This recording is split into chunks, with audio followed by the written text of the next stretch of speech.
CLRC is very much a team effort. This is an edited collection that's organized around critical terms, and I think that is extraordinary. Like I've never seen anything quite like this outside of a journal. While I appreciate the solitude that academia allows for, I also enjoy working with others, with students, with colleagues, with visitors, and I feel very fortunate, very privileged to be surrounded by so many bright, creative, hardworking, and inspiring people. If this is my chapter, could someone who is not in my field read it? And that's important to keep in mind. From 1988 to 1990, I was director of the Education Abroad program in Mexico City. When I came back to the university in 1990, I met Norma Clan, who was here as a professor of literature. And we started talking about there was no place where faculty interested in both Latin America and Latino studies could get together. We created an intellectual space. We didn't have any visibility at the university, and then all of a sudden, even the administration realized that we were 20 or 25 people working on either Latin America or Chicano Latino issues. The idea was to fund collaborative interdisciplinary research.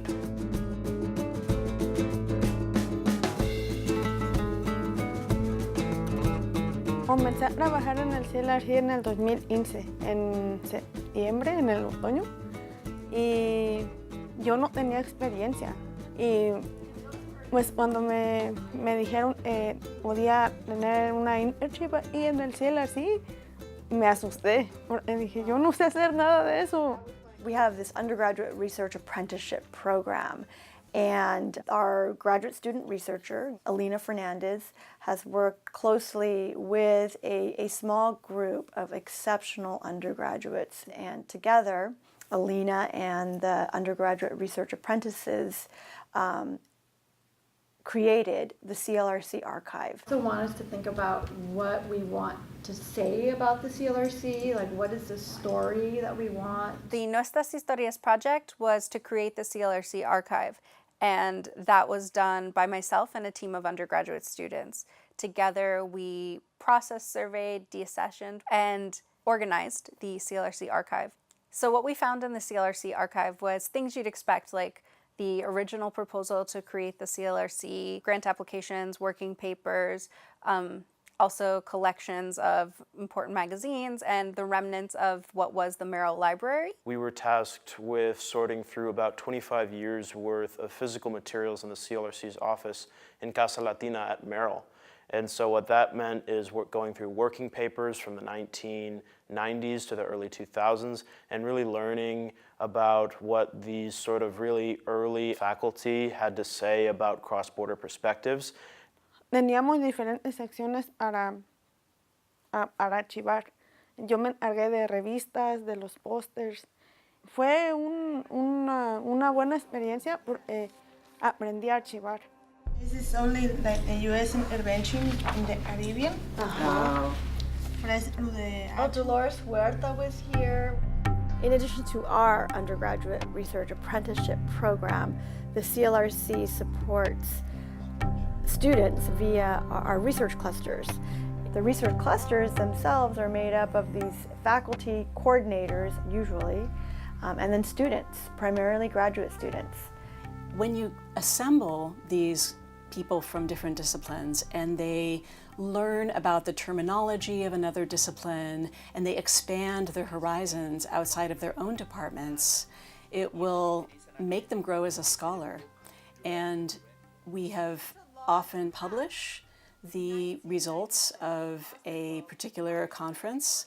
In addition, it's been a space where people can take early drafts of materials, circulate them, and get feedback. The research clusters have published various works, including Chicano Feminisms, a critical reader. This publication is very much a product of conversations that the CLRC supported nurtured. My book is also very much a product of the CLRC. My book, The Woman in the Zoot Suit.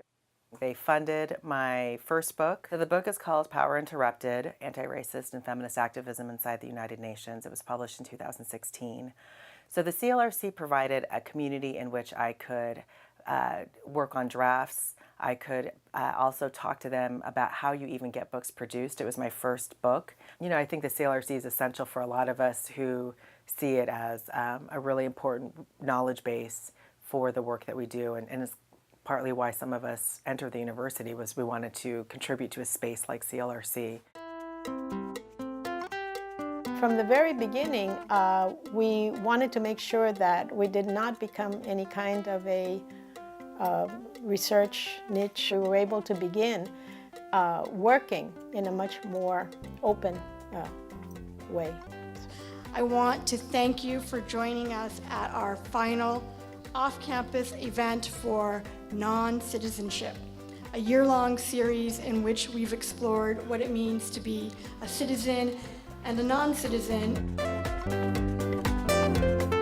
The CLRC's objectives over 2016-17 were realizing the Sawyer Seminar and finalizing the CLRC archive project. As part of the Sawyer Seminar, every quarter we brought visitors to Santa Cruz. We imported scholars, filmmakers, thinkers from other institutions, other countries, held symposia, seminars, public lectures. As the Latino population, as the Latin American population becomes much more dominant, much more significant in California, in the Midwest, in the United States, there needs to be these centers.